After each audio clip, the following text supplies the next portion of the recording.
Всем привет, с вами Кира Котова, и сегодня поговорим о том, какие же были женщины в гаремах. Были ли они толстыми, почему у них были кривые ноги и кто мог побывать в гареме из мужчин. Подписывайтесь на наш канал, ставьте пальчики вверх, с нами будет еще интереснее. Итак, мне прислали интересную статью о женщинах гарема и кто же мог посещать гарем.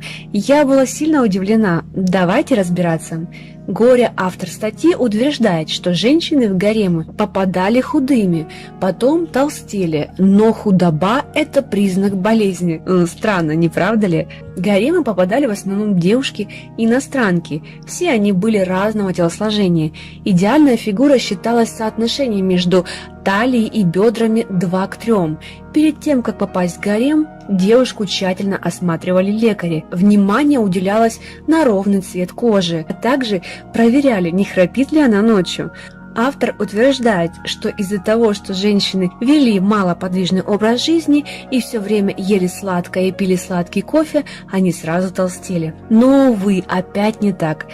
Девушки учились 2 года, у них были уроки танцев, умение поддержать разговоры, каллиграфии, литературе и премудростям любовных дел. Экзамен принимала сама Валиде.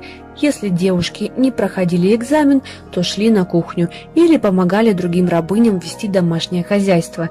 Девушки получали зарплату, жалование, согласно своему положению в гареме.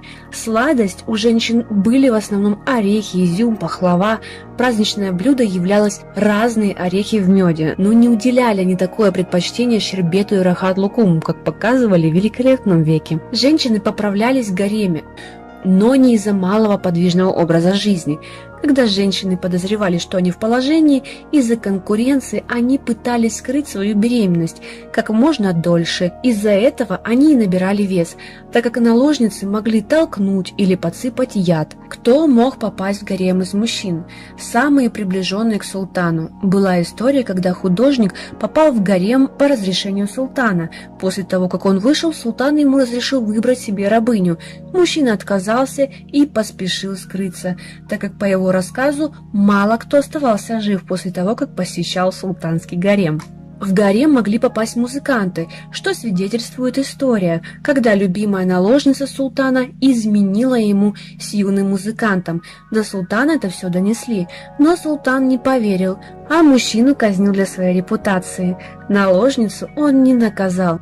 Также в гарем могли зайти лекари и учителя. Поэтому заявление автора о том, что в гарем могли попасть только кастрированные собаки и женщины-купчихи, это выдумка. После того, как наложница была обучена и готова для встречи с султаном, проводил жесткий отбор великий визирь султана. И самое вкусное – ягодка на торте – кривые ноги.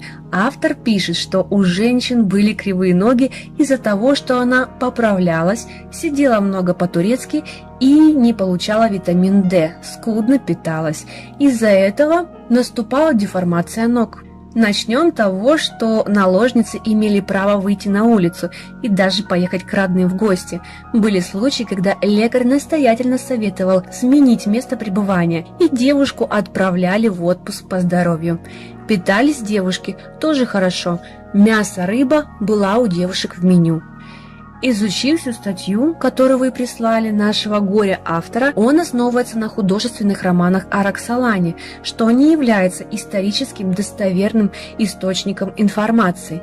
Дорогие мои зрители, будьте бдительны, даже сама история не является стопроцентной гарантией правды. Спасибо за вашу статью. Что вы думаете по этому поводу? Делитесь в комментариях. Обязательно подписывайтесь на наш канал, ставьте пальчики вверх и не забывайте нажимать на колокольчик. С нами будет еще интереснее.